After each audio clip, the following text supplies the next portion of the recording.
Well, Farwell, I'm not one for rumors, so I'm just going to address it right away. You were off this past weekend. Was it an upper body right hand knuckle injury? Because that's what I had heard. I love the way that you described it all weekend long, because you know that I was sitting in my basement, literally, listening to every single word that you and Mark Perry said.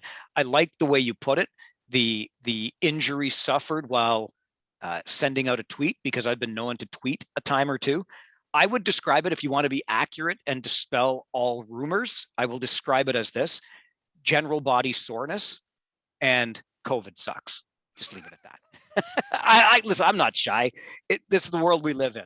It was not the most fun, but I am very pleased to be on the other end of not only the illness but the isolation, because you know me a little bit, and you know that sitting around and doing very little is not exactly what I am best at, and I can't wait to be free. So I'm glad to be free again. I don't doubt that. And, I'm glad that you're doing well and that you're here on the podcast again and that hand is healing up. Yeah, and everything else. Yeah, and everything else. I've had like 3 close contact scares this week, 3 of them. So I whoever injected me, great job, because whatever you gave me is working overtime. Well, and this is the thing, not to get too far down this rabbit hole, but again, you know me, so you know that, like you, I've been 3 times vaxxed. I've been wearing my mask and following rules. And apparently, I think they don't tell you this when you get your test results, but I'm guessing, just based on what I've been reading lately, that I am part of this 6th wave and the BA2 variant that people are talking about now. And all I know is it's got to be a real highly transmissible variant, because again, 3 times vaxxed, wearing your mask, doing all these things, and still some way, somehow along the line, you end up getting it. And like you, I know lots of other people who have gotten it. At this point, I just feel like I'm about as immune as I can possibly be. 3 vaxes and natural immunity now, baby. Let's go. You got to feel pretty comfortable, eh? Oh, No masks over here. Forget that. feeling so good at this point. Bring it on. Where do you want to go next? I mean, come I on. absolutely love it. It's good to have you back and healthy. Some tough news for hockey fans and OHL fans recently with the passing of Eugene Melnyk, former owner of the Toronto St. Michael's Majors, Mississauga Majors. One of the key cogs in actually moving the OHL to Niagara, because he bought both teams and wanted to move Toronto St. Mike's to Mississauga. So he bought the Mississauga Ice Dogs, helped facilitate the move to Niagara. He was one of those. There's lots to be said about Eugene, whether you like him or not. He was a bit of a polarizing person. More so, I think, for his ownership of Ottawa than his ownership in the OHL, because any owner that owns the Mississauga Steelheads or St. Michael's Majors, whatever you want to say it, owns the Mississauga OHL franchise, is doing that for a labor of love, because they don't get a lot of attendance. And it's something that we've talked about on this podcast at length. The first guy I thought of when I heard the news, with no disrespect to Mr. Melnyk's immediate family, of course, but is our friend and former podcast guest, Roger Lajoie, who was incredibly close to Eugene Melnyk. And when you talk about the labor of love that it was for Mr. Melnyk to be involved in this league, let's not forget the 2011 Memorial Cup when Mississauga St. Mike's hosted it. And we know, and it's a great story within the story, that just happened to be Owen Sound's championship year, and the Bayshore South, when fans were traveling down from Grey County to watch those games at what was then called the Hershey Center. But don't forget for 1 minute that you talk about Mr. Melnyk being a polarizing figure, and primarily that's around his ownership of the Ottawa Senators, perhaps.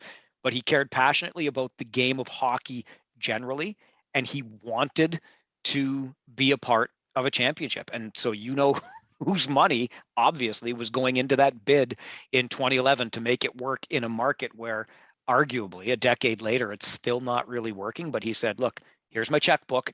It's open. Let's have a Memorial Cup championship in the Greater Toronto area. And he made it happen. You got to give the man credit for that, for sure. Absolutely. And he's got daughters, he's got a wife. It sucks to see someone go that young, even with all the success he had.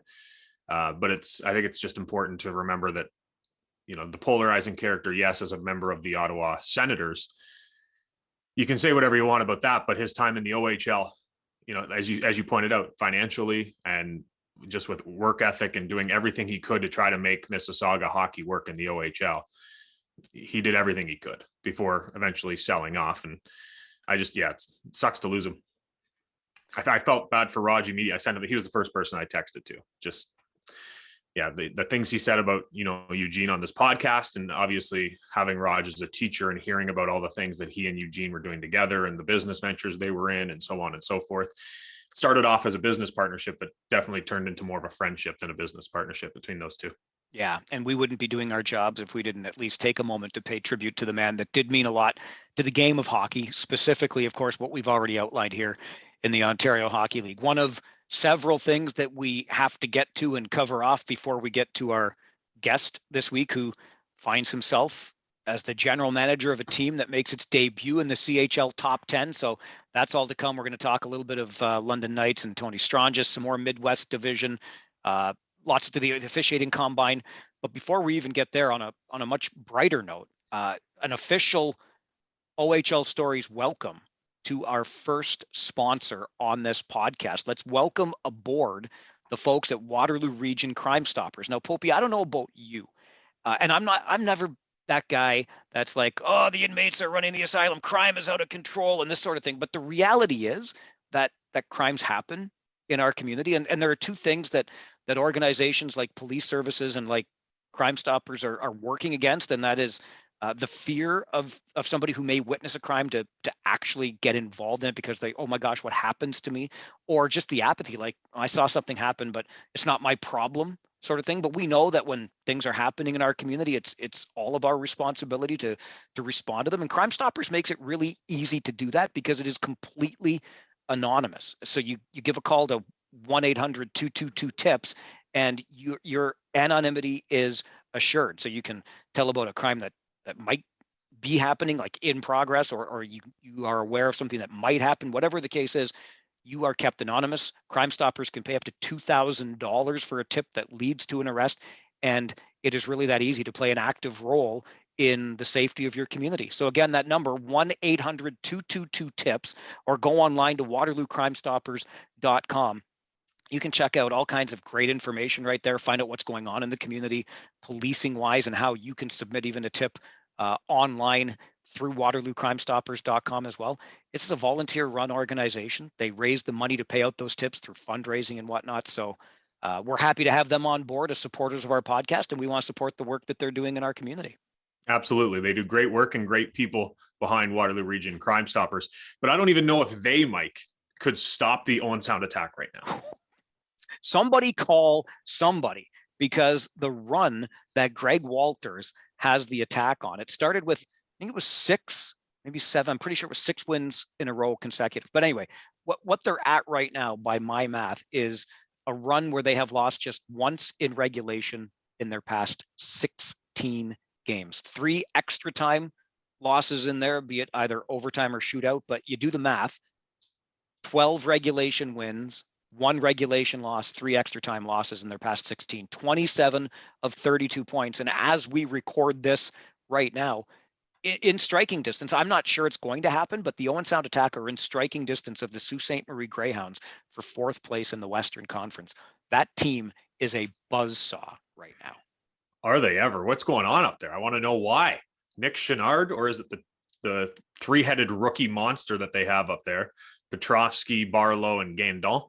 Probably in large part to their success because they're carrying the load offensively up there. I think so. And I thought that's what you'd want to highlight, because I know you're a big Colby Barlow guy, and understandably so. But that, 3-headed rookie monster, as you put it, to me, that's the straw that stirs the drink. We've talked about it on this podcast before. Ray McKelvey, right? The McKelvey name is synonymous with the Owen Sound Attack organization. And when Ray says the head coach, Greg Walters, hey, have you ever thought of putting the 3 rookies together? Greg says, that's not a bad idea, Ray. Why don't we do that? And here they are. Again, 1 regulation loss in their past 16. I just love the story that, 3 rookies, having breakout seasons. It's awesome to see, like, monster seasons for rookies in the OHL, and there's 3 of them on the same team. But the Ray McKelvey part is just so funny to me. Like of course, right? Sure. Like, tied with this organization for decades. And getting longer in the tooth, kind of taking a step back from the day-to-day stuff, but throws in a little wisdom every now and then. And of course, this works out like this. Like, I'd be calling Ray every week. What do you think today, Ray? And also pick about 6 to 8 lottery numbers for me, if you don't mind, please, because I wouldn't mind playing those. The guy's just a hockey genius, and I love to see it. I love to see anytime Owen Sound succeeds, because it's one of my favorite markets for a plethora of reasons. And I think when things are going well in Owen Sound, things are going well in the O. Yeah, I think that's a great point. And the little market that could, right? I think it's a great example in the Ontario Hockey League. And even as good as they're going right now, just look at the future. Look at the next couple to a few years with this 3-headed rookie monster right now up in Owen Sound. It looks pretty bright. As we stay in the Midwest Division and shift gears, I know you're a big fan of the 10-2, the skating of Tony Strongis, and he did it not once but twice.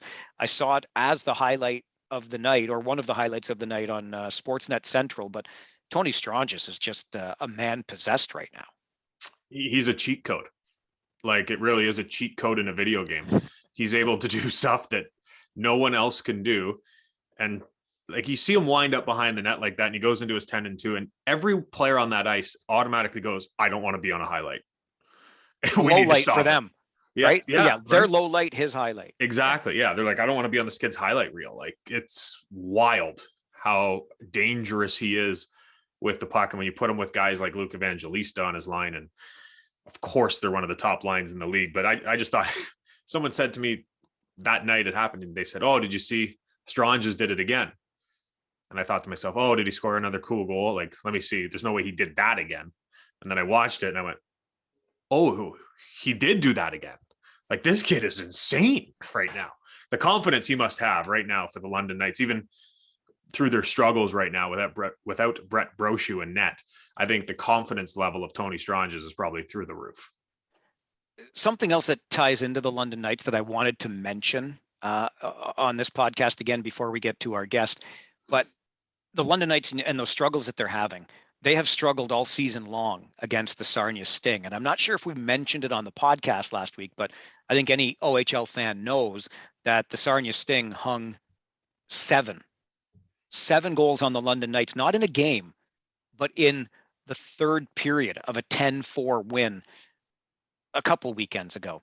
And then I couldn't help but notice, when just looking at the box scores, this past weekend, Sarnia got Sarnia'd by, of all teams, the Saginaw Spirit, who scored 6 times in the third period to force overtime and then won it in OT 9-8, which just, it makes me shake my head. Benjamin Gaudreau in for all of them, which surprised me a little bit. But when you look at the way the goals were coming fast and furious, etc. But it was kind of interesting to me that one week Sarnia puts up 7 versus London in the third to win 10-4.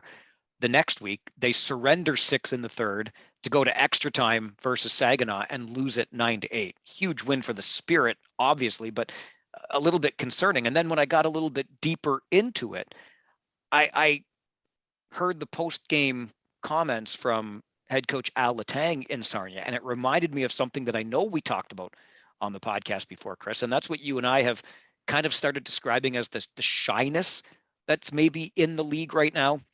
Soft is just not a good word. It's probably not the right word for a variety of reasons, but we know that the game is just a different game right now. And maybe there is more shyness when it comes to physicality, certainly when it comes to dropping the gloves. But what stood out from Letang's post-game comments following that loss for the Sting, he said he couldn't find a guy, I'm paraphrasing here, but he couldn't find a guy that would block a shot. If you want to win those games, if you want to protect leads late when it's a 1-goal game before Sarnia gets their 6th of the period, he said, I had my guys out there to block shots and I couldn't get a guy to block a shot for me. And I wonder if that doesn't tie in even a little bit more to this overall shyness that we're seeing in the game. What price are you willing to pay to win a hockey game? It's a great way to look at it. Just because I think that it probably does lead into the shyness that we talked about. Guys aren't willing, to take the pain of blocking a shot just for 2 points. And when you look at where Sarnia is in the standings and you're not getting guys to block shots trying to get into the playoffs, what are they going to do when they are in the playoffs? So it's concerning, I'm sure, for for Coach Letang, and it's just it could just be a one-off too. Like they just didn't feel it that day. But you got to think that if you're in the OHL, you're a step away from the show. Like you have to always remember that in the back of your mind, that as much fun as it is to be in the O, it's a lot more fun to be in the show. And in order to get there, you got to block some shots. You got to take that punishment. You got to go the extra mile. And I just think nowadays we don't see a lot of that. There's not a lot of guys that are, willing to be that penalty killer, blocking shots, playing that role, the greasy role that doesn't get a lot of credit. And there's not a lot of guys that are willing to play that role, or maybe it's just not a lot of guys that have identified that, hey, my skill set in minor midget or major bantam or whatever it is, my skill set allows me to score 40 goals there. It's not going to let me do it in the O. I got to find something else to get to that next level. Maybe you have to find yourself a spot in that bottom six and play that tough shot blocking role. I know that guys that do block shots take a great deal of pride in it. A guy that we got to know really well when he was the head coach in Kitchener, Jay McKee, loved blocking shots. Sometimes he led with his face. He'll tell you about that himself. Not the way to do it, but guys that do the job well of blocking shots, they do take a lot of pride in it. I'm going to give the Sting a bit of a mulligan after that tough loss to Sarnia, because they had to run into that buzzsaw that was Owen Sound then last weekend. But I'm really curious to see how they respond to what I would describe as a bit of a challenge from the head coach. Again, what price are you willing to pay to win hockey games? I needed guys to block shots. Nobody was out there blocking shots. I'm going to watch them now the rest of the way to see what this Sting team is bringing in the stretch drive here. I also just have to say, as a former goaltender, like I've had bruises massive on my body from just stopping a shot. These players that block shots without goaltending gear on, you're certifiably insane. I just need to get that out there. Like, you are nuts. I don't get blocking shots. I understand it's part of the game. In my mind, if I was a player, not a chance. Sorry, coach. I'm out. I ain't blocking anything. You know how much that must hurt? Oh, I've never felt it because I don't know, because I played goalie. But to Jay McKee and everyone else that takes pride in it, you're a lunatic. I think you're right. There's a little bit of a wire that does not connect when you're going down to do that sort of thing, for sure. I know you wanted to talk about the OHL's officiating combine, which I think is a pretty interesting idea as well. I just like it because they have a pipeline for players. They have a pipeline for coaches. Where do they pull officials? Wow, my brain is not working today. Officials. Where do they pull officials from? The junior ranks, right? But those guys are working other jobs. They're not really into it as much, the majority of them, or they find former players and say, hey, we think you should be a ref. Come out to this little skate and we'll put a strap on you. So I like that they're doing this kind of combine thing with officiating, especially, let's call a spade, with the state of officiating in this league. Anything to bring them up to par goes a long way. And I think something like this is the OHL's little way of acknowledging that we need to find better officials, and we need to find a better way to find those officials. I think you make a great point the way you described that. And maybe this is a little bit overdue, like the league finally coming to terms with the fact that, yeah, I'm not trying to pick on anybody here, but the officiating is in the state that it's in. If it's impacting games negatively, if it's getting fans and coaches and players frustrated, it's an element of the game that perhaps is ready for some improvement. And if you talk to anybody in officiating circles, and maybe it's time to get an official or a former official back onto this podcast to talk about it more, but across the board, what I have been hearing for years is that the game really hasn't recovered from the evolution to the four-person officiating team. It's as simple as that, because when that happened, the NHL automatically sucked up the very best that the lower leagues had available, who might not have been ready for the show. So you've got the best of the best, but maybe some that still weren't ready for the show. And then you've got a group of brand new people coming in to work with whatever veterans are left at the lower ranks. And if the game in its entirety hasn't recovered from that, maybe this is a way to start helping it. What I hope is that we can attract some good people to this combine who have an interest in being an official. Because I can tell you this, again, outside looking in, but talking to a guy that used to play in this league that is now in the system and splitting his time between the NHL and the AHL, you make a pretty okay living at doing this. Look, there's a lot of travel impacts on the family, et cetera, but you can make yourself a decent living as an official in this game. I hope that we can attract the people to do the job based on the scrutiny that they face night in and night out, based on what they might hear from fans or coaches or broadcasters, because sometimes you and I can be tough on them. And listen, I hope that I know that people are tough on us. When we screw up, we hear about it. When they screw up, they hear about it. We try not to make it personal. Some nights are better than others. Overall, I just hope we get the good people in the system that are willing to do this. And I'm with you. Credit to the league for trying to address what I think we can all acknowledge is at least a little bit of a problem here. Yeah, I just love the idea of it, to set up a combine for officials, because you have that pipeline then, right? You get a good look at them. You get the officials that are doing junior C, junior B, and AAA games, and they get an idea as to what you're looking for. So if they want to go to that next step, now they're implementing that at the lower levels. So when they're ready to graduate to the OHL, they've already done it. And it's not such a learning curve. But I also think it's because this league is struggling to find officials. If you look at how many years the referees in this league have been referees for, there's a lot of junior guys, because it's tough to stay around for the length of Jason Feist and the length of some of the other guys in this league. Birchall, Reed, these guys have been around a long time. Yeah, Sean. Yeah. I know for a fact that they took a handful of years ago, they said to a linesman, we're gonna move you to be a referee in the league. And he said, no, I'm good just doing lines. And they said, no, you're now a referee. So, well, if you want to be a part of this league, you're wearing a strap. So they're struggling to find guys and to keep them in the league, and find guys that they can feel comfortable with putting them out on the road every day. Yeah. And don't forget about the extreme other end of that spectrum. When you've got kids, and I mean kids like 12, 13, 14 years old, who are officiating minor hockey, that get threatened by parents on their way out of the rink. They tell their stories of giving up officiating because of the flat out abuse they take, which is wrong on so many levels. I used to ref. I'll never forget. I was like 14 years old in my hometown during a tournament, and I'm skating off the ice, and there's 20 parents hanging over the bar screaming at me because I apparently missed an offside call, or they didn't like a penalty call. I can't remember what it was, but they were screaming. My mom and dad had to come down to the restroom because they were worried about me. Why would I keep doing that? Exactly. So while we're going to sit here and talk a little bit about maybe officiating being an area that needs to improve in the game, specifically the Ontario Hockey League, let's own the collective part in this, and recognize that we as human beings have to play a part in helping officiating get better. It's a game.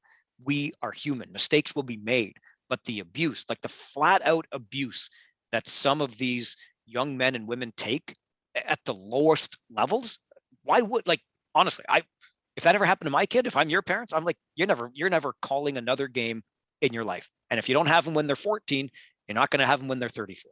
Simple as that. It's a major thing right now around hockey circles. Yep. Referees and linesmen, or linespeople, pardon me, referees and linespeople are dropping like crazy. And there's leagues that are struggling to find them. Let me tell you something that you already know, but you're probably not thinking about. What happens when there are no referees or officials? The game doesn't happen. You need them. They got to be there. So let's start supporting them and building them up and giving them something like this, where it is a combine for those. Let's say a 15-year-old referee or linesman wants to do it. Here, bring them out to the combine. Get them started early. What's the harm? Get them around the right people that can support them and show them what to do and what not to do. I love the idea. I really do. Yeah, it's an important conversation. I'm glad we just had it. And I'm going to leave my sarcasm of what we could do and just officiate the entire game by video review. I'll park that for now. Just leave it right there. Before you introduce our guest, let's not forget that he is at the helm of a team that has just made its CHL Top 10 debut. And we were in the city where he guides that team not too long ago, watching the Kitchener Rangers lose, which most teams have done since the beginning of December.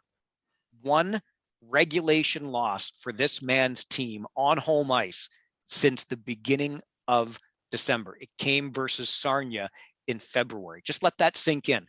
No home losses in December, no home losses in January, no home losses yet in March. Oh, It's the end of March.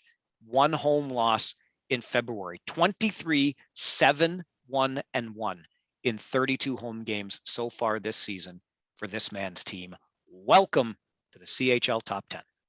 And this one's for Don Cameron. If the playoffs started today, they'd have home ice advantage throughout the entire Western Conference playoffs. That would be the Windsor Spitfires. They are flying right now. And the list is long when it comes to the greatest Windsor Spitfire of all time. But the list is very short when you ask who's the best setup man the Windsor Spitfires have ever had, because he's the all-time assist leader in the OHL. Pretty big deal. Bill Bowler. It's brought to you by Waterloo Region Crime Stoppers. Well, Bill, I think we just joked about it before we started fully recording here, but are there any secrets on how to rack up over 450 OHL points on that whiteboard behind you, or? Yeah, don't back check. Get your wingers to forecheck and play with a lot of good players. There's the secret. Oh, that's it. That's it. Simple. All right. Thanks for listening. See you tomorrow. Your now head coach in Windsor, former opponent in the Ontario Hockey League, who was no slouch himself, top 10 all time in OHL scoring, was on this podcast, Bill, and he said that he recalled one of his first games in the old Windsor Arena, said Jovanovski had a hat trick, scoring it twice from center ice because the red line's like a blue line. And he said Bowler had 4 assists, but I think 3 of them were from the bench. Do you want to chirp anything back in his direction? No, he's funny guy, Mark. Everything you deserved in the West was a legitimate point. The exact opposite, though, in the East there were a lot of phantom assists over there, especially back there before video. And I think he's just changing the name because that was something said about Mark Savard winning scoring titles. There was a few points that it was questionable whether or not his stick touched the puck. Real quick on that Mark Savard and the hiring process, how much was there a back and forth of like, hey, I was the better setup guy. Hey, I was the better setup guy. Yeah, no, Mark obviously takes the cake there. He's was an excellent player, but as we know, being a good hockey player doesn't mean you'll be a good coach. So obviously Mark's resume speaks for itself and what he's accomplished in not only our league, but the National Hockey League. And everything else led me to think he would be an excellent coach and be the right guy for this hockey club. But yeah, no, Mark's got a ton of stories, and obviously just look at the numbers throughout his career. He was one heck of a hockey player.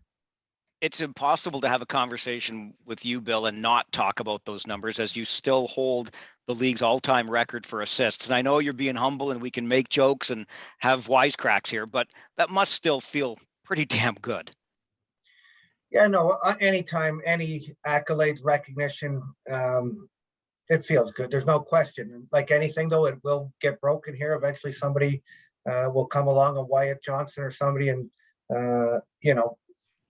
take that from from the mantle, so to speak. But I was lucky enough I was healthy, and that honestly, I played a ton of games. I played with a lot of good players. My coaches gave me a ton of ice time.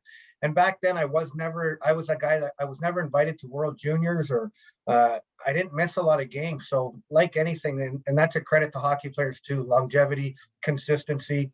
And again, a lot of that's just good fortune, but a lot of good memories, 4 good years. And my rookie year, I started out a little slow, but eventually I got a ton of playing time in my rookie year. And then just because of how our team was performing and whatnot, the latter 3 years, I played a lot of hockey, and my coaches put me in situations to get points. That's what I did. So it was, you're getting on the power play, you better get some points.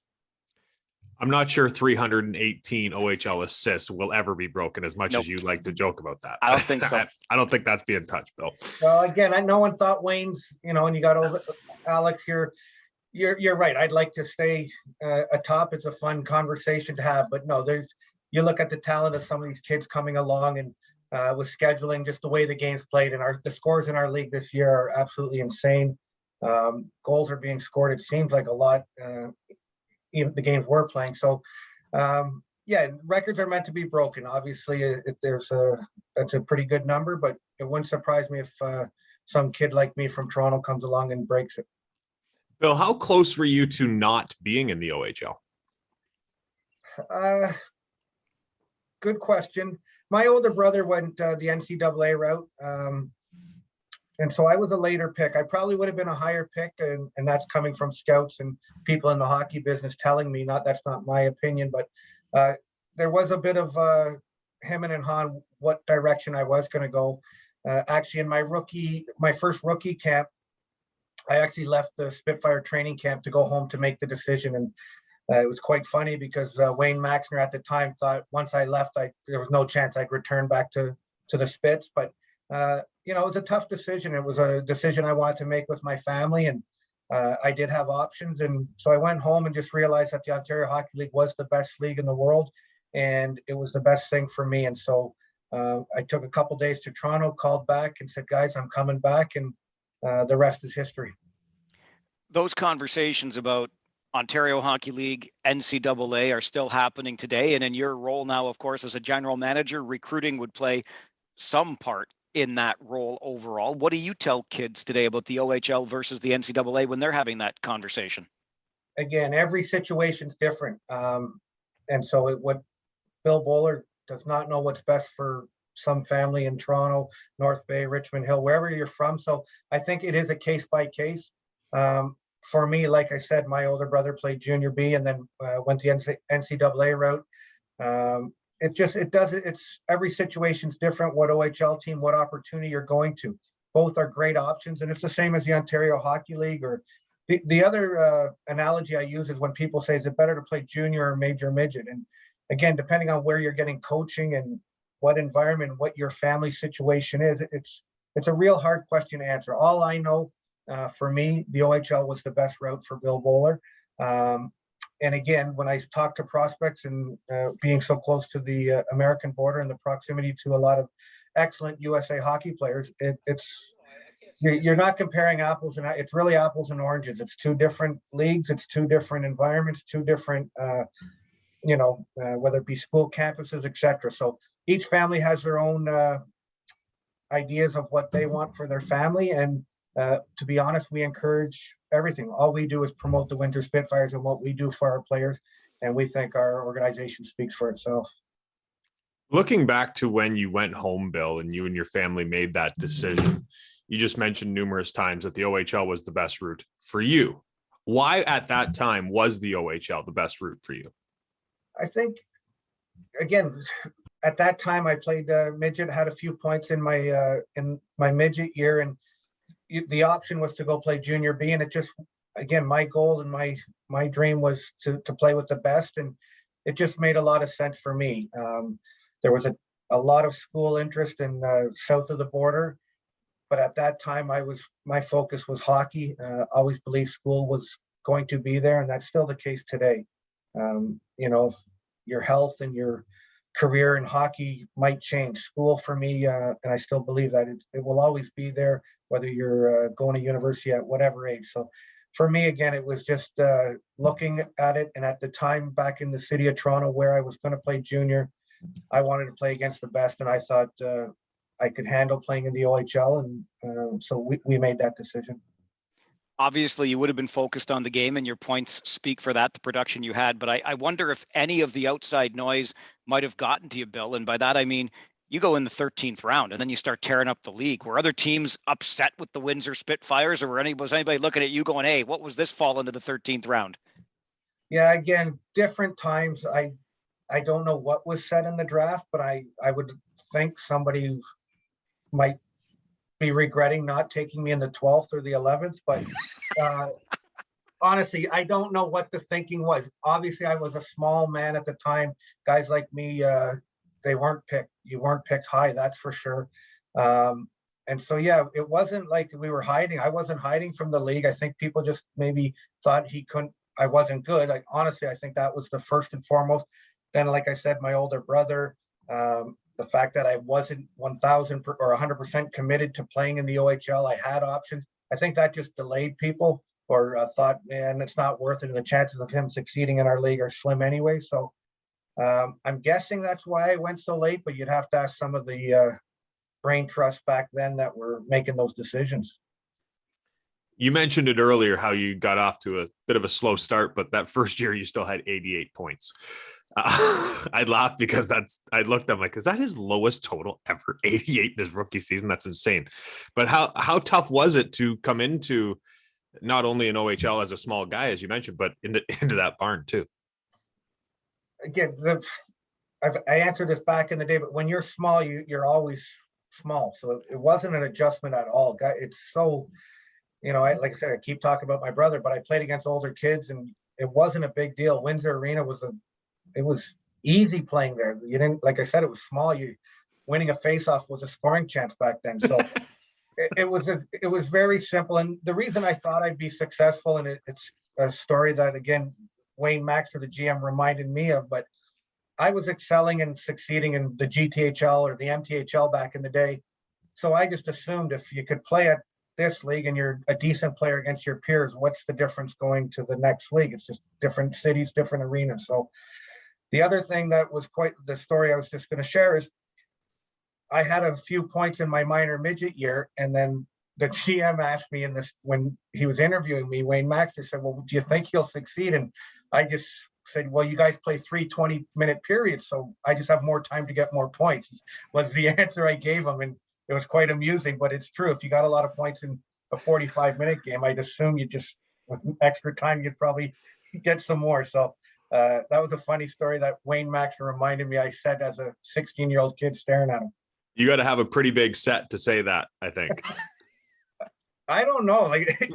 I can't, honestly, if you got points, I don't know if there was like a match. That's what I kept saying. Is there kids from another planet coming to this league, or is it just us? It's the GTHL, the OHL. Like, I just played them all. And unless there's some magical players coming from a different world, I don't see why this won't translate to the OHL. And that's not being cocky or confident. It's just, and I use that analogy today. If a kid, we have a draft coming up here. If the kid scores here and we allow him to score and don't ask him to do something he's not capable, why won't he do it at this level? And I get it. It's harder and bigger, better players. But if you're an elite player and you're scoring at minor midget, I'm confident you'll get points at this league. I'm not saying that you'll get at the same threshold or that, but sometimes we get confused here at higher levels trying to change people to something they're not. So. You mentioned that old Windsor Arena where winning a faceoff is a scoring chance. We've had many a story about that arena from guests on this podcast before, but they were all visitors in the arena, pennies being thrown at them, drinks being dumped on them. How much of a home ice advantage was that barn, Bill? Yeah, no, it was crazy. I wish somehow you could bring those times back for our players to experience what you went through, just the atmosphere in that building, walking to the room. You literally walk through the snack bar to get to the dressing room and people touching you, and you could take a French fry from the gut. Like, it was absolutely crazy. Smoking was allowed. You might as well have a smoke on your way back in between periods. It was just such, and the fans were over top you. The fact more people didn't get injured is something we joke about all the time. You see pucks leaving the building off sticks and deflections. And at the old Windsor Arena, this was before mesh and net. Those fans at the far end literally were just above the net. Like, it was crazy that not more people got hurt. Thank God they didn't. And then the last part, or one more thing that was quite amusing, as a first-year player, I came into the league and my stall was the last in the dressing room, which was a tiny barn. And literally the door, it was so hot in there, the door was always open, and it was where the bus stop was. So the next stall over was basically the bus stop on Wyandotte Avenue, where people were just waiting to get on a bus, and I'd be in between periods just looking at them, saying hi and telling them to score. It was a real fun place. I have a ton of stories. Some I can share, some I can't. Okay, so of those stories, of maybe it's one you can't share, but you will. I don't know. When you think of that barn and just some of the things that you saw, what's some of the stuff that stands out besides obviously that dressing room? For some reason, it seemed like you were allowed to engage with referees. I remember fans like grabbing referees, hanging over the glass. It was crazy. People, again, the one story, I guess, we gave out videotapes, or back in the day, VHS cassette tapes. And for some reason, our fans weren't agreeing with some of the calls made by the officials. And with about 1:20 left, I don't even know the time. All I remember is the ice was littered with VHS tapes. And for some reason, we thought we'd continue the game. And for the last 15 seconds, we were skating around littered ice to get the game in. So the fans let you know, and they were cheering for you, booing for you. And that was a story I remember, the fans there. And we just played the game at the old Windsor Arena, but constant, every game, it seemed like the fans, there was something happened with the fans, whether they were after the opponent, the other coach, a player on the other team, even our guys coming off the ice. If a fan didn't like the way I was playing, he let me know, and then I let him know. And it was a lot of fun. If I can just piggyback real quick, Mike, Bill, now being in the GM seat, I have to ask, why do you think the general manager and the franchise of the Spitfires continued at that old barn to do handout nights to fans? Because they never took them home. They always ended up on the ice, no matter whether it was VHS, can of Coke night, light bulb light, whatever it is. They ended up on the ice.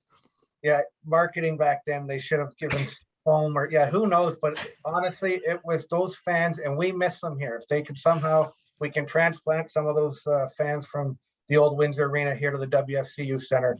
It would make for a more entertaining game. I can assure you that. Crazy times back then.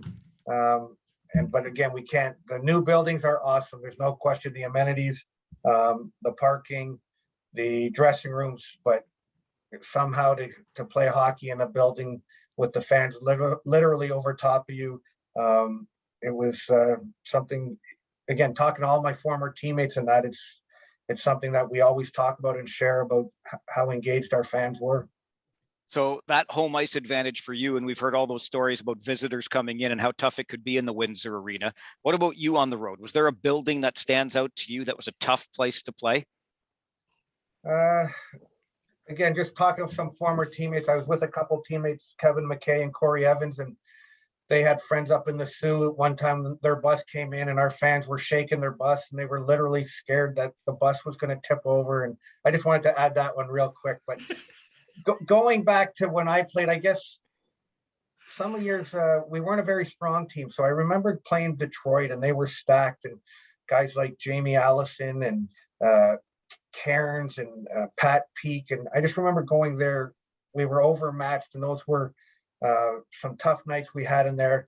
And then playing up in the Sioux, they had excellent hockey clubs back then. And I remember going in there and being undermanned, and that was again, you were just playing, so it wasn't a big deal. But if I had to pick, those were probably two games or two opponents that really keyed on me. And there were some long nights, especially losses. So finally, my final year, we had a good year, and there was a bit of payback where we gave it to some of those teams. But the old Sioux Arena was a tough building for sure. For your first, roughly, I think 2.5 years, you played with a goaltender, Matt Mullen. I knew Matt when I was younger, and he was actually my goalie coach when I played junior. Do you have a good Matt Mullen story for me? Not that I could share. No, Matty, again, I look like a tall guy compared to Matty. Matty was an excellent player and a great teammate. But yes, I guess sometimes Matt would always wonder.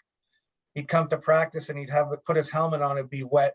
For some reason, we always thought it was funny to wear his helmet and go in the shower with it. And so, yeah, he never understood why his helmet was wet. But no, Matty was a great kid, great goalie. And actually he moved out to Sudbury. I think he played his last couple of years with the Wolves. I wanted to ask about another teammate too, because you were already talking that you weren't the biggest guy coming into a league that had its share of bigger guys. It was a pretty rough league, rougher back in the day. But with a guy like Ed Jovanovski, the Jovo Cup on your side, that's got to make you play 5-6 inches taller, doesn't it? Yeah, no, Eddie was an unreal teammate, unreal hockey player. Tough question, who was the best Spitfire of all time? In recent years, you've had your Taylor Halls and your Ellis's that won championships, and then you go, before us, guys like Ernie Godin scoring 87 goals. But the actual Eddie going first overall, played offense, defense, could fight you, beat you up, physical. For me, he might be the best Spitfire of all time. Unreal guy, and only got to play for him a couple years because he was so good and left to go to the National Hockey League. Was he the best defenseman in the O you've seen?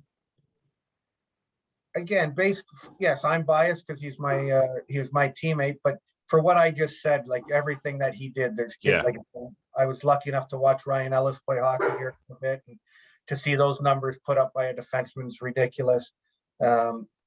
again, he played World Juniors. And so in a brief time, that short period that Eddie was in our league, in my experience, it's hard pressed to see a guy better than that. I know it always gets tough when we compare eras, Bill, and we could spend the entire podcast just talking, comparing one era to another, but we just happened to have a conversation in the media room before our game yesterday with one of the scouts who described the Ontario Hockey League today as soft. I don't want to stir anything up here, but just compared to the way the game was when you played it back in the early to mid 90s, and I mean the junior game here, where are we at today in comparison? Well, again, what the adjectives, I don't know what soft means. There's no question back when we played in the 90s, but if you go prior to me, those players would say my era was soft. But looking at what you had to do to go to the hockey net, and that's where I have a real appreciation for guys that got points or guys that stood in front of the net. The things that you were allowed to do to a guy because he wanted to go near the opposition hockey net was absolutely insane. Whereas today, you can stand there and no one can touch you. But those guys that paid a price for guys like me to stand on the half wall or Mark Savard to get his points, those guys that were paying a price in front of the net are still feeling it. So for me, that's one thing that's absolutely night and day. Back in the day, different eras. You wanted to get in a point or you wanted to go near the net, you definitely paid a price. Today's game, totally different. Players today obviously are still tough in their own right, but just a different tough. They don't have to worry about fighting, but nor did I. I never, I got in a few, but I don't even know if you call them fights, but it was a different toughness. You had to take a little more abuse, and being a guy that had the puck a lot, they gave me extra equipment in the playoffs for a reason. So just a different game. And I know our players, you look at a kid like Wyatt Johnson, or no, he's not soft at all. He's tough as nails, and he would have got 100 points in our league 10 years ago or 20 years ago. If I could just follow up on that real quick, Popey, you wouldn't describe them as fights. What was your strategy, Bill, when it came time? Like you're like, I'm going to have to go with this guy. Why is my stick not in my hand? I don't know where it went. No, they were by accident or somebody jumped me. They weren't a lot. I was too busy, or I liked playing hockey more than sitting in the box. And I didn't mind a 2-minute hook or slash because, you needed a bit of a rest, but wasted 5 minutes over there when you can be on the ice getting points didn't make sense to me. All right, so let's look into the little crystal ball and say Jean-Luc Foudy gets sent back to Windsor and Wyatt Johnston is inching closer towards your record. And let's say they both back next year miraculously too. He's at 318, ties you. You got to come back and you get one player to play with on your wing. Is it Steve Gibson or Tim Finley, or is it someone else? Oh, it's Gibby and Finley. They understood what I was all about. Foudy and Wyatt wouldn't understand. They'd want the puck and I'd want it. We'd be arguing. So, no, those guys, Foudy, again, we're still hoping this guy shows up for our team this year. But looking back, honestly, you see some of these teams that put together these super lines. And, for me, finally, we got a big left winger in Dave Roach who came back and ended up getting 55 goals. We were a pretty good line, but I never had those two guys that were elite, nor was I at the time. Like I said, I wasn't a world junior player or anything, but we worked for everything we got back then. And Tim Finley and Gibby went on to some pro hockey and were excellent players in their own right. Tim Finley's still a local guy here. His kid plays for the LaSalle Vipers with our junior B club. So again, just tougher, little different style back then, but those guys found a way to put the puck in the net. You talked earlier about some of the modern era players that have meant so much to the Spitfires organization, the Halls, the Ellises, et cetera. And that gets me thinking, Bill, about the incredible success that the Spitfires have had. 3 Memorial Cups in 9 years. And I think, just from the outside looking in, sometimes it's almost overshadowed because there's another team in this Ontario Hockey League that gets a whole lot of attention. How much pressure did you feel coming in, taking Warren Reichel's place, given the success that this franchise has seen in the decade before you got here? Yeah, no, what this organization's accomplished here, it's remarkable, and a ton of credit goes to Warren and Bob Bugner. But I was lucky enough to work with Warren for the last 4 or 5 years. I was part of the last Memorial Cup, And I was actually start of the rebuild. So I coached with Bob Bugner when they first bought the team. So I was there for the first 2 years of that kind of rebuild. And again, just to win, and especially the Memorial Cup, and then when we hosted, you're so many good things have to happen. And filling Warren's steps, you're not going to try to do what he did. That'd be impossible. That'd be like asking, we talk about numbers or records, but you learn a lot. And for me, I want to be relevant in the sense I want our team to be, and that's where we are this year. I want to be relevant. I want us to be in contention. The great thing about our last Memorial Cup championship is Warren put a team together that gave us a chance to win, and we did. When you do that, though, there is some setbacks, obviously, because in order to get those types of hockey clubs, you usually have to give up something, and whether that's your draft board or some young players. So we're in a good place right now. But I guess to answer your question is I learned a ton from Warren, and his fingerprints are still on this hockey club today. A couple picks, and obviously Warren and I are in contact all the time as friends. So really impressive 10 years here in Spitfire land. Hopefully we can repeat some of it. When you were talking about savvy earlier, you mentioned how just because you're a good player doesn't make you a good coach. You were a good player. You coached for 2 years, 05 to 07. What did you think of coaching? I loved it. I actually enjoyed it a lot. At that time, I was my wife, and we had 3 children, and it just didn't make sense for my family. Similar to your previous question about what's the best route for me, if I won the lottery or if I was a billionaire, I probably would still be in coaching. But I had to make the hard decision to raise a family, and we wanted my wife to stay home, so I couldn't coach. It made more sense. And similar to what I mentioned earlier, I always felt I could go back to coaching. I could go back to the role I'm in now. So that was the decision. But I enjoyed coaching. A lot of good players that back then I played for, and I feel I still in contact with some of them, and help them get their pro careers to make a living at the game. So real rewarding, and I enjoyed it a lot. When we broadcast at the WFCU Center, we're basically staring directly across at the Bill Bowler banner hanging in the rafters there. Is it weird? That's strategy by the GM, just for the record. Intimidation. That's sending a message. Yeah. But you walk into work in the building where your banner hangs. That's got to be a little bit odd. Again, it has nothing to do with me. Those people, whoever made those decisions back then, thought that was a good decision. So they hoisted my number. And again, we talk about great number 9s. Adam Graves was, and that's how stupid I was.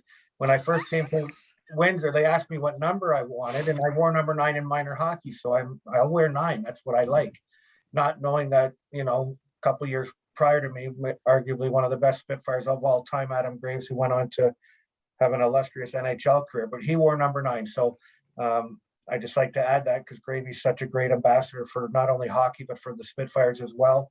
But no, again, it's great. I come to the rink and stare at I'm just glad they changed it, because when they put up my original banner, Steve Horn here, who's been here for 30 years, thought he'd get a picture of me when they hung it up. I was a 40-year-old man, and they're like, God, he looked old playing in the OHL. So finally, they got a new picture of me when I was a teenager, and I like that better. I only got one chin, so it's good.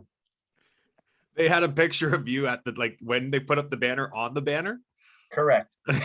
When my banner was up, it wasn't Bill, the 18-year-old captain of the Windsor Spitfires. It was Bill Bowler, the 40-year-old insurance salesman. So yeah, it was quite amusing, but it's been corrected, and now it's a good young Bill Bowler. It looks good. That's pretty funny, actually. I really like that story. You talk about captain of the team in that final year. You had Mike Kelly as a coach that year. What was he like? Great guy, Mike. We had a real good team, and Mike Kelly, geez, he's been everywhere now in the NHL and coaching everywhere. But he was I don't want to say that my first coach, but he was a guy that really spoke to the players. Mike included me and asked me what my opinion was on certain things, whether it be practice times, do we need a day off? And that was the first time I kind of thought, okay, coaching, and I just looked at it differently. And so Mike, for me, it wasn't a surprise that Mike's gone on to coach at everything from Hockey Canada to NHL to you could see just the way he was prepared. But I think the way he dealt with people is the real reason why he's such a great coach. When it comes to your professional career, Bill, you were playing in Vegas before the Golden Knights were playing in Vegas. What was it like as a hockey player in Sin City? Yeah, it's we got knocked out of the playoffs here, and then I got called up to Vegas. It's without a doubt the best place that I've ever played, and the best city in the world, in my opinion. This was before Vegas is Vegas. To me, Vegas now it's a New York City. It's too big. Back when I was there, it was just an amazing place. And then the support we got, again, crazy fans, believe it or not, in the desert, and supported our team, the Las Vegas Thunder. We had excellent hockey players, excellent team. And like anything, you're playing hockey, and then after the game, you're on Las Vegas Boulevard in beautiful weather and waking up golfing and going to practice. It was quite the lifestyle for a 21-year-old. If I could go back, I definitely would, because those days were absolutely amazing. Tons of fun. You talked about how good that team was. 57, 17, 0, and 8 in that 95, 96 year. And that's despite your head coach. Any good stories about Chris Mcsorley? Yeah, I got lots of stories about Chris. So yeah, anyways, so no, none that I can share. No, Chris was awesome for me. He's seen me in a game actually in Kitchener. I think that's why he liked me. The previous year, I got suspended. Kitchener knocked us out, and at the end of the game, I did something that Chris thought was a pretty good play. I retaliated and did something. They seen I could get points, but they also seen a part of me that was enticing to them. So no, Chris was good to me. Excellent hockey club. My first, yeah, we had if you look through the names on that team, some high-end hockey players, and for me, Chris gave me a chance to play. And again, he's a guy still coaching and owning teams in Switzerland and doing a lot of good things. So Chris was funny. That's the sense we've gotten from the occasional Chris Mcsorley story that has popped up on this podcast before. You caught me off guard. Here's a quick one. So we're at the practice rink, and somehow somebody touched the puck or tipped it, or maybe they didn't. And so we come to the rink in Santa Fe, or what was the hotel? We had our practice rink was in a casino. Anyways, we see him there practice at 10 in the morning. Chris is on the ice with a spray can, and he's done 4 quadrants. And in one quadrant, he wrote team first, me first, sometimes team, and then sometimes me. So you could go stand anywhere. And he yelled at us to go stand where you all think you belong. So the whole team, 23 men, skate out, and we all stand in team first. And he didn't believe we were all telling the truth and kind of got upset and raised his voice. So that's a Chris Mcsorley story that I can share. He wasn't sure if we all were buying in, and to see your coach at a minute before practice on his knees with spray cans and black paint on the ice was rather amusing. Did he make you guys move squares?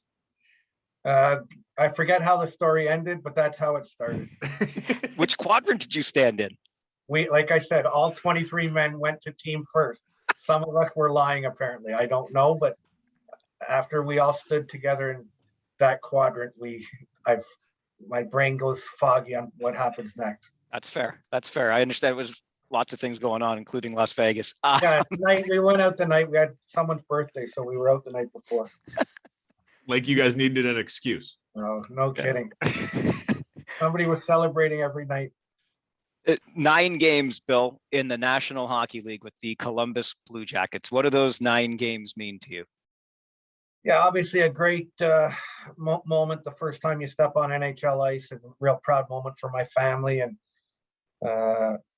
so again, you just keep playing. That was, as a kid, you always wanted to say you played in the NHL. And for me, I thought it could have happened sooner for me. I thought things were different. That's why I went to the IHL. I actually had an NHL couple deal offers, but I didn't think I was ready for the NHL at that age. And then it took a little longer than I anticipated, but the reality was I wanted to make sure I could say I stepped on NHL ice, and I could say I played in the league. So just an amazing accomplishment for me personally, but more importantly for my family. A lot of sacrifices by a lot of people. So Looking back, the Columbus Blue Jackets gave me a chance, and I owe them tremendously for what they did for me and my family. Not just the chance, but NHL points too. How'd you earn the first assist? That I don't know. I should have had more though. I remember making a couple nice plays and guys not finishing. That's the problem when you're a passer. You need somebody else. And so when people always say, "What's better, a goal scorer?" A goal scorer, 100%. He can score. You can get a goal with no assist. Impossible to score a goal just with an assist. So honestly, I'm trying to think what the play was, and I don't remember. But I do remember I was in Los Angeles making a couple nice plays, and we didn't score. And I remember being wide open at the side of the net, and somebody didn't pass me. For some reason, I'm remembering those two plays, but not my assist for some reason. But it's not like two. You'd think you'd remember that. The couple hundred in the OHL, those you don't remember. I should be able to remember those NHL ones, but I don't. I'm sorry. 2 assists, nothing to shake your head at. You should have borrowed Savvy's trick of just getting assists while sitting on the bench. Yeah, that's. I don't know if the NHL allowed that. I know the Eastern Conference did that back in the OHL. They didn't really care. In the West, they made sure and looked at every goal, but in the East, I know they didn't. See, now I think we may be bringing up some controversy, and this is good, Farzy, because I took a look, Bill, in your 4th year when you were the captain, and what year would that have been? 95, 96, I think. Anyway, Savvy led the league at 139. David Ling, who we had on this podcast, was at 135, tied with Bill. So top 3 point earners from that season we've had on the podcast. But now both Ling and Savvy playing in the East. Oh no, it's not even a debate. Everyone knows this. This isn't conjecture. This isn't me trying to be funny. It's even today, if you ask all our friends in the East and West, the West is a tougher conference. So, and it was tougher getting points too. Going back to your time in Columbus, what was that first game like when you're walking out? Yeah, no, it was a bit of a blur because I was called up to New Jersey. So again, it was a lot of emotion. I remember going on the ice, just flying in late or the day up, but regardless, I remember coming back after my first shift and just saying, wow, I did it, so, and there was a couple teammates of mine that, give you a quick nudge or a jolt saying congrats or whatnot. So real good time. And again, I know family were back home watching, and just leaving the rink after the game, it was something you've accomplished. It was something you check mark, done it, and something you always have. So awesome time. When the time came, Bill, to hang him up as a player, what led to the decision? Like, did you feel like you were ready? And this was, I'm thinking just based on your age, you knew, and you were probably transitioning, but what led to that decision?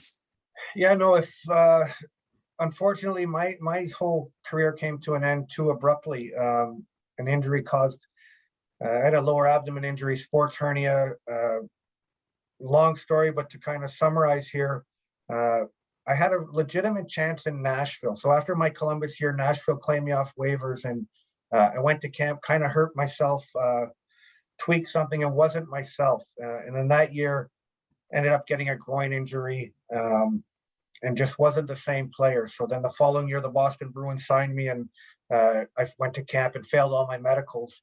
And so I just kept trying to play, thinking it would go away, and it obviously it didn't go away. Ended up trying to play in Europe, less demanding schedule, et cetera, et cetera. And then finally, in my final year, I knew, and I was very fortunate because I ended up winning a championship under Butch Goring in Germany. But I knew the end was there. I couldn't skate, waking up hurt. I was on painkillers and drugs to try to get through games just because of the pain in my abdomen, and which led to a bad back, et cetera, et cetera. So that's kind of when I knew, it's just, it wasn't worth it. And for me, it wasn't even fun for 2 reasons. I wasn't the player I wasn't playing hockey the way I liked it. And it hurt to play, it hurt to skate. And it was inevitable. And I knew that this wasn't, I had to move on. And so quietly I left and decided maybe the coaching, that's all I knew at the time. We talked about it, got into coaching back in the GTHL Major Midget. Had a lot of fun there, went to a TELUS Cup with the Don Mills Flyers, and then the Windsor Spitfires called, and the rest is history there. Like I said, coached for a couple of years, and then took a sabbatical and then ended up coming back. But again, a long story. You mentioned my next question, so it works perfect. What was it like playing under Butch Goring? Yeah, again, back then it was, if you look to coaching and you hear different podcasts and different guys talk about coach, it was just different. The in-depth coaching and video that these kids get today. And, you know, coaching back then, it was more motivation. It was more kind of what to do shift by shift, what the other team was doing. And there wasn't a lot of technical stuff coming out of Butch. Having said that, this man was a Stanley Cup champion, and he kind of seemed to know what to say, when to say it, and what buttons to push. And it obviously worked for the Krefeld Penguins. We ended up winning. We were a lower seed and went on to have a great run, and an amazing time too. I talk about Vegas, how fun that was.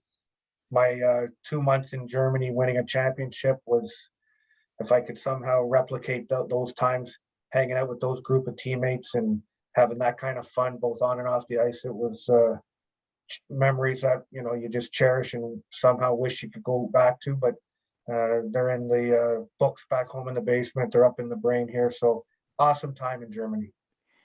Thinking of a player of Goring's stature makes me think of the players you must have watched growing up, Bill. Who did you try to model your game after, or who as a hockey player inspired you as a player?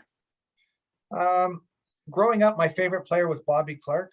I remember, I don't know if it's a true story, but apparently he was on an outdoor rink and somebody seen him. And so again, that was in my head growing up. I was just a little guy, used to go to outdoor rinks, Dieppe, and I always tried to play good and think that some scouts walking down Cosburn Avenue are going to see me out on the ice. And so some reason, some way, Bobby Clark and the Philadelphia Flyers at the time, I don't know if I liked the jersey as a young kid, but growing up, Bobby Clark, I actually won a public speaking award. My speech was on Bobby Clark, and back home and with some of the hockey and baseball trophies, there's one academic award, and that was for my speech on Bobby Clark. So he was I don't know why, I just loved I don't know if I played like him. I don't think I did, but just for whatever reason, the no teeth, the captain, the story that I don't even know if it's a true story. That's how he made the NHL.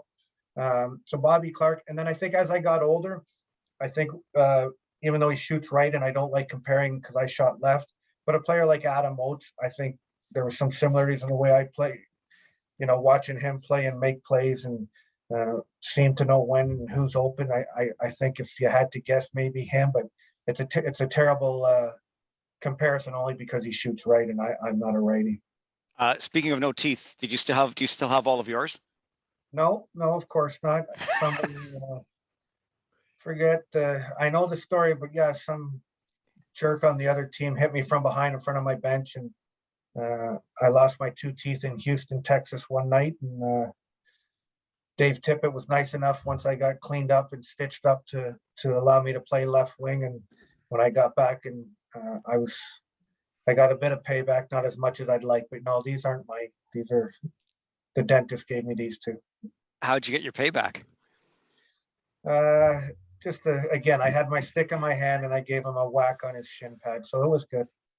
Got to go in the back of the legs. Yeah, I'm not sure if it was a shin pad. I think neither do I. Again, you got to check the video. My brain goes. I know a lot of stories till a certain point, then I forget a lot of things. We'll find it.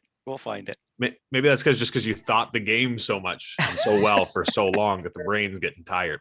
Now, as a general manager, as a guy who is obviously a setup guy first, but do you think it's harder to teach someone how to score goals, or is it harder to teach someone to be a setup guy?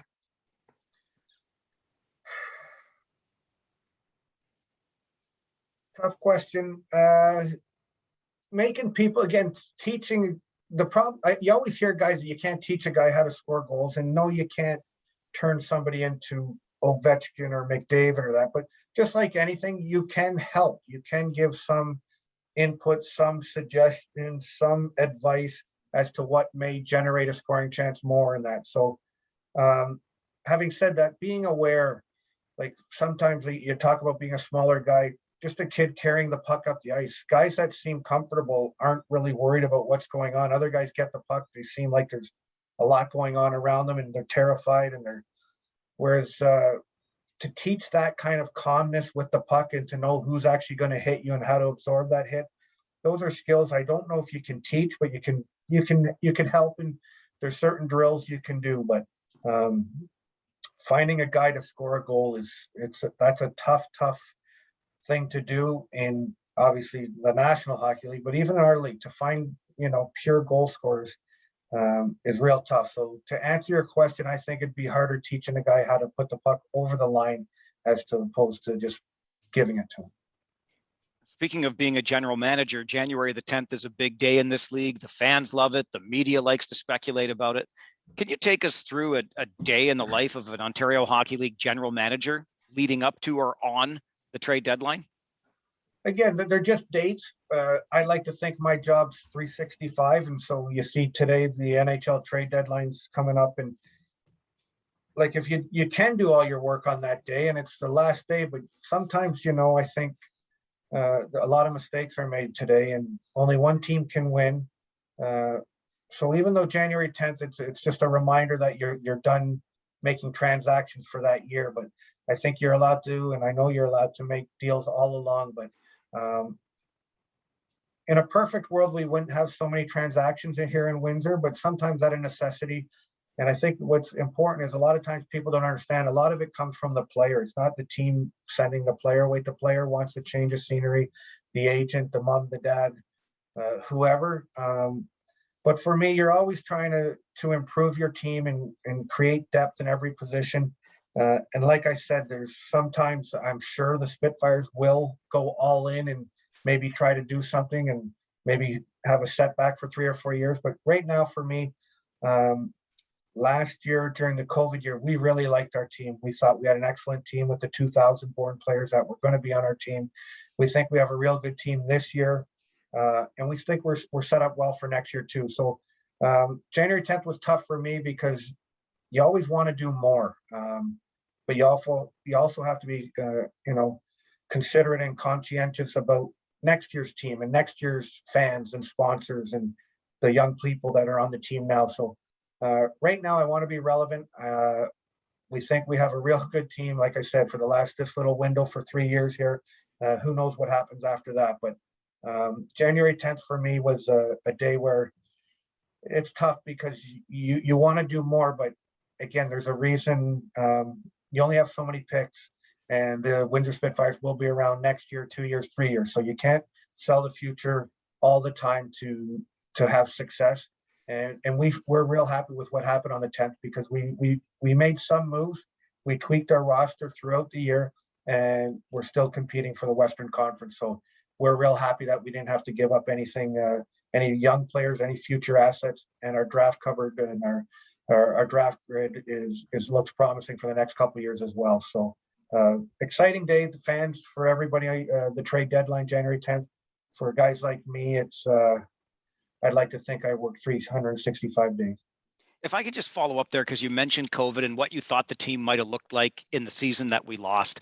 Again, just from the management's perspective, how difficult was that year? And not only being away for as long, because we had some stutter steps in there that we thought we might start and then we didn't, but then even coming back to try to build a team and play through this season too. Yeah, no, it was, we're talking hockey, but obviously outside of hockey, it was terrible the whole year for everybody involved. But speaking OHL hockey, yeah, it really, not only the Spitfires, there are other teams that had it worse, but we really thought our team on paper, and like I said, we had Connor Corcoran, Angle, Douglas, 2000 born players that were excellent. Afenasai of Nashville, second rounder. And then we had those O2s of the Foodies and Coolies. And now you have Wyatt Johnson. We had a real good team on paper. And it's a shame that year went away. But again, coming back this year, we liked our roster. We didn't know how good we'd be. We knew we would be a contender. We knew we would be in the mix a bit. And then when we didn't receive John-Luc Foodie, to lose an O2 born player for absolutely nothing, that hurt a bit.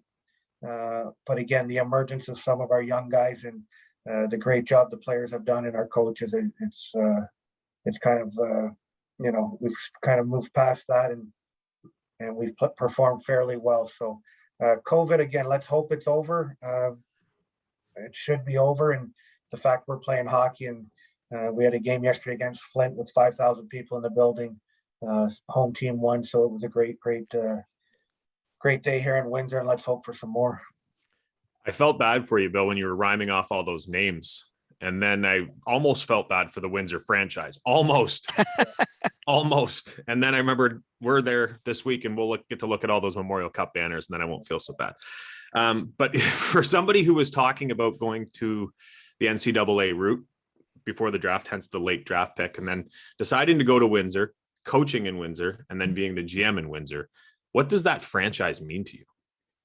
Yeah, no, it's not only me, and that's we're actually looking at doing the amount of people that have played for this hockey club that still live in this community. I'm sure that happens in a ton of OHL communities and cities, but for some reason, Windsor, once you become a Spitfire, once a Spitfire, always a Spitfire. For me, and we talk about the trade deadline, or that when I played here, I remember every deadline, my name being considered, and the simple answer was no. I'm a Spitfire. I'm not. I'd rather lose with the Windsor Spitfires than win with the London Knights or the Kitchener Rangers. And that was just, again, a different time. And but that was my mindset back then. So to come full circle as a player, I've gone through a bunch of different coaches and ownerships. And then when I came in, I under Steve Riolo as a coach, and then transferred over with Bob Bugner, Warren Reichel, and Peter Dobrich to the new ownership group. And again, working and just being a part of this organization, I think it's obvious where my heart lies, but just try to keep doing a good job. And until they change the keys on me, I'll keep coming in. At this point of the season, Bill, given where the Spitfires are at, and it's been a nice little run lately, not too far behind those Flint Firebirds anymore, was there any point this season where you thought, boy, oh boy, it might not work out the way I had hoped? No, again, we knew how good, you don't know what other teams are going to do. In sports, you have an idea, but if some team decides to go all in and sell all their kids and sell all their draft picks, there's nothing you can do. We knew we would be good. How good? Again, we win tomorrow night, we're sitting in first place in the Western Conference. So we like where we're at. But no, it took time, but it's understandable too. We lost our head coach, Trevor Letowski, to the Montreal Canadiens a little later than expected. So, trying to find a coach and then bringing in Mark, and for him to learn his coaching staff and to learn our league and some new players. And again, every team went through the whole year off and 2 years of rookies, but we had a lot of transition here with coaches, and our athletic therapist, Mark Packwood, went to Phoenix. So there was a lot of change. So would have we liked to come out of the gates a little better and won some more games? Yes. But to be quite honest, there was never a panic or a concern of what the team looked like or our ability to be, again, in the mix at this time of the year with about 10, 15 games left. It wasn't a worry or a concern, but there's no question you always want to win. And when we were losing earlier, as a general manager, you got to calm people down and kind of explain what I just did. It takes time to bring that continuity, or to bring teams together, and for coaches to learn one another and their players. It doesn't happen overnight, and it's not easy. And so a ton of credit goes to the coaches and players. We had one of your old assistant coaches from your time in Hamilton on this podcast, and Rick Natras. He was absolutely hilarious on this podcast. Was he as funny as an assistant coach? Yeah, I did play good for him, so he probably didn't think I was too funny. I was in the old great IHL where I was playing in Las Vegas. I just told you it's the greatest place in the world. To Houston, Texas with Dave Tippett, and then I came to Hamilton, and I got back playing OHL hockey in the American League, basically. So it was a little bit of a drop for me off the ice and just lifestyle, and got back again. I'm joking. Hamilton was a fun place to play. We had a real good team too.